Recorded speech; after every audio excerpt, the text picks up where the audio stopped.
I lost my mom at a young age and was raised by my single dad. We had our awkward phases, but my dad and I got along pretty well.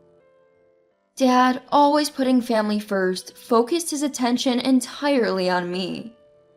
Especially after I entered the workforce, he became really concerned about my marital prospects.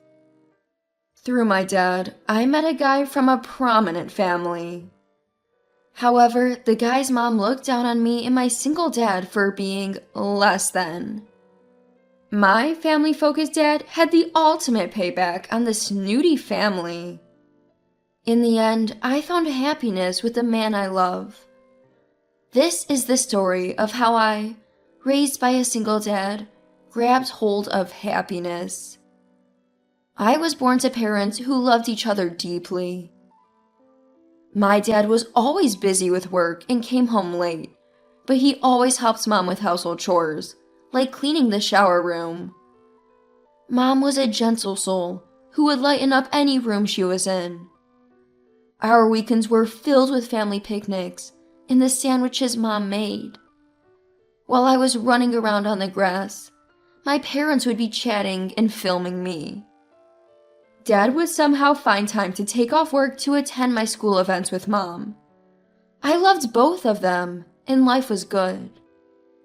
Then, one Sunday, everything changed. "Where's Mom? When is she coming back?" Mom went out shopping and never returned. Mom has gone to a faraway place. It might be a while before you see her again. I was too young to understand that Mom had passed away. She had tried to help an elderly lady at a railroad crossing, and they were both hit by a train. Once I could comprehend the accident, Dad told me, "That's just like Mom, always kind." Life for Dad and me started anew, just the two of us. After Mom passed away, Dad went to great lengths to raise me all by himself. He'd get up early to make lunch for sports day, and never missed any of my school events. But as I grew older, I started to miss Mom, and even had fights with Dad.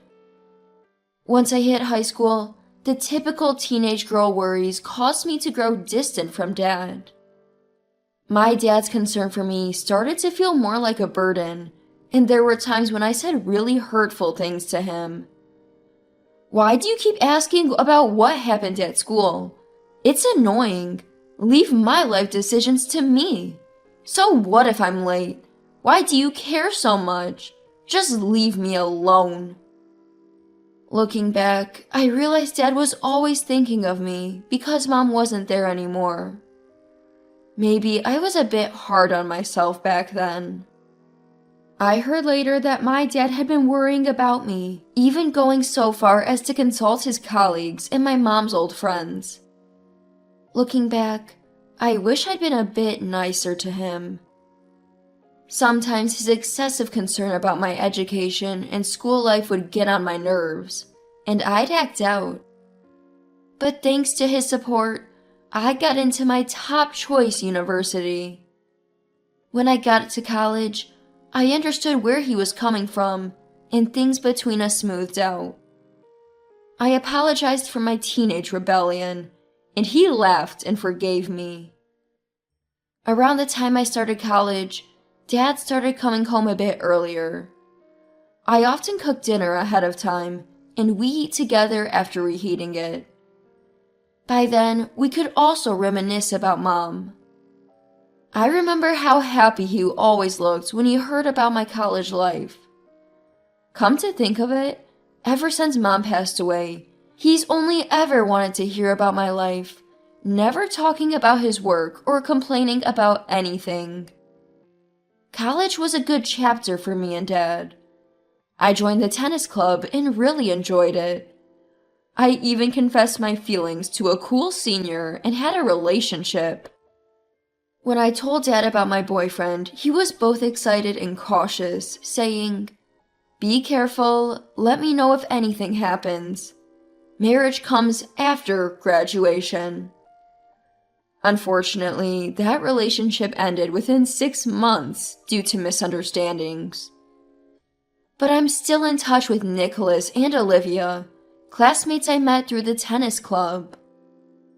It was a really close-knit and fun group. I had always dreamed of becoming a teacher. After college, I was able to fulfill that dream.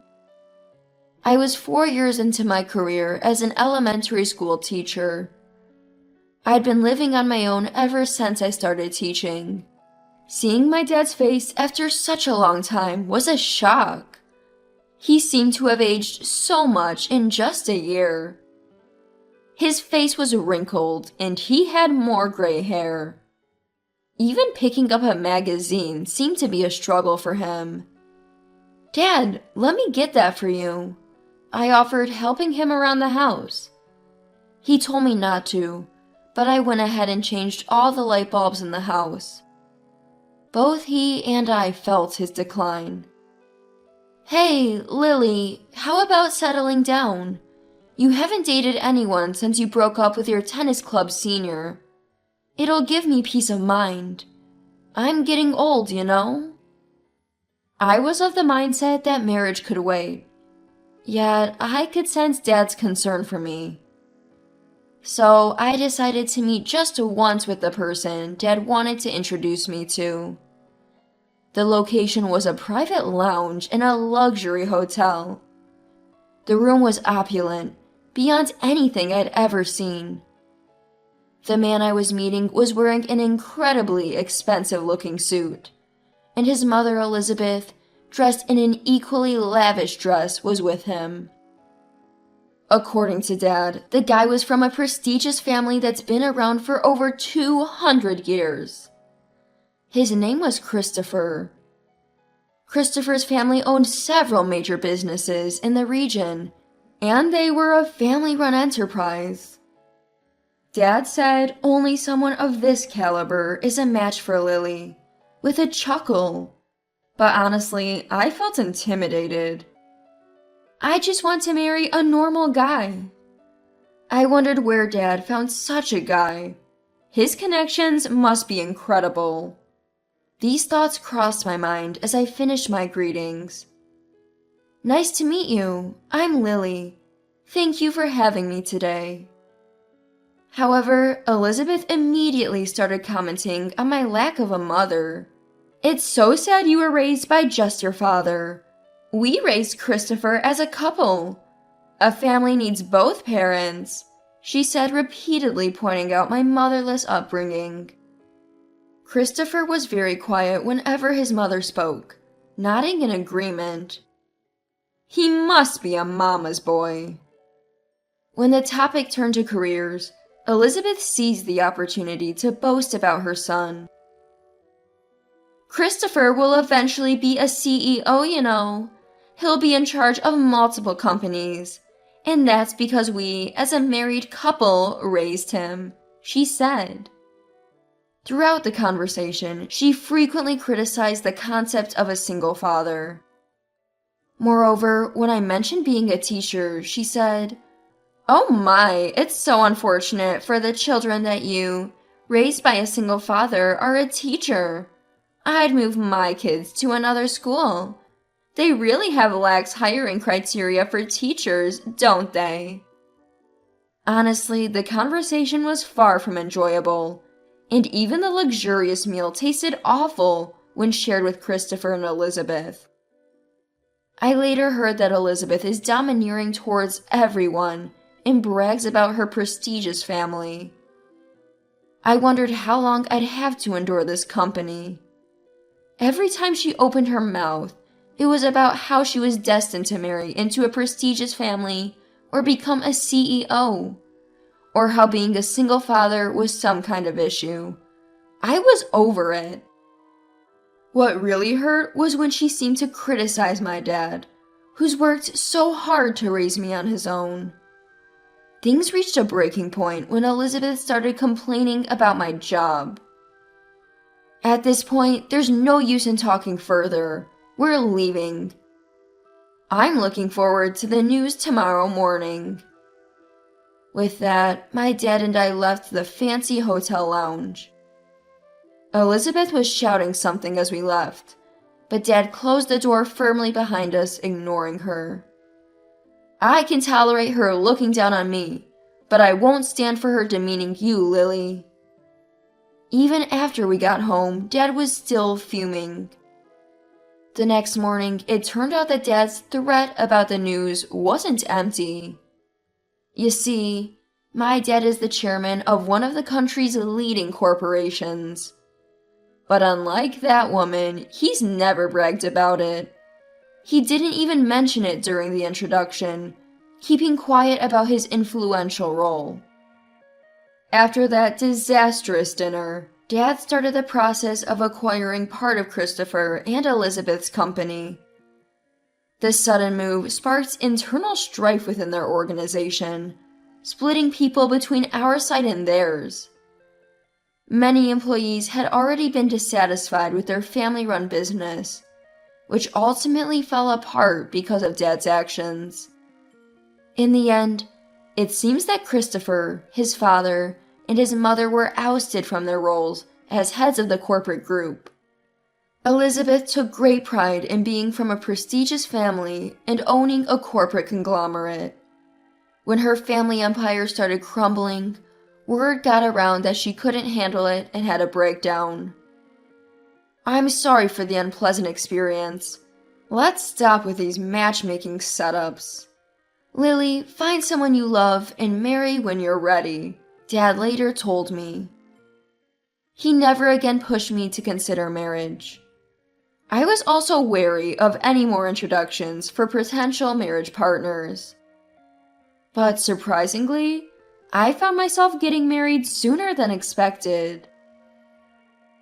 I mentioned the whole matchmaking debacle to Nicholas and Olivia, friends from my social circle. Nicholas suddenly confessed his feelings for me. Actually, I've liked you for a while. I'd rather you date me than be set up with some stranger. Nicholas had liked me since college, but gave up because I was dating someone else back then. He hadn't found the right timing to confess until he heard about the matchmaking, which apparently spurred him into action. Lily, will you marry me? I promise to make you happy. After dating for about 6 months, Nicholas and I decided on a rushed marriage. Nicholas isn't from a prestigious family, nor is he wealthy. He's just an average guy, from an average family, working at an average company. When Dad introduced me to the son of a prestigious family, he said, Lily needs someone of this caliber to match her. I was worried that he'd oppose Nicholas, but all he did was tear up and say, if Lily chose him, I trust her judgment. Make my daughter happy. Take good care of her. Our wedding was filled with college friends, a lot of other friends, and work colleagues. Seeing me like that, Dad looked genuinely happy. Fast forward a few years. Nicholas and I have been blessed with a son and a daughter.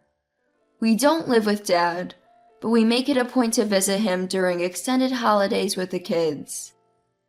Dad told me he's finally at ease now that I'm standing on my own 2 feet. When he sees his grandchildren, his face lights up even more than usual. I'm so glad that we can bring joy to Dad by showing him our kids. Turns out, Dad had been secretly frequenting a bar and ended up remarrying one of the staff there. I was initially shocked that he remarried after 60, but I'm happy he found new joy. Dad claims he's still got plenty of steam left, but lately he seems to enjoy mentoring the next generation. As for that one's prestigious family, they might have been ousted from their business, but they still have money, so they're probably still around somewhere. However, because Elizabeth was always boasting and acting high and mighty, they must have accumulated a lot of ill will. They might be living quietly and hiding now.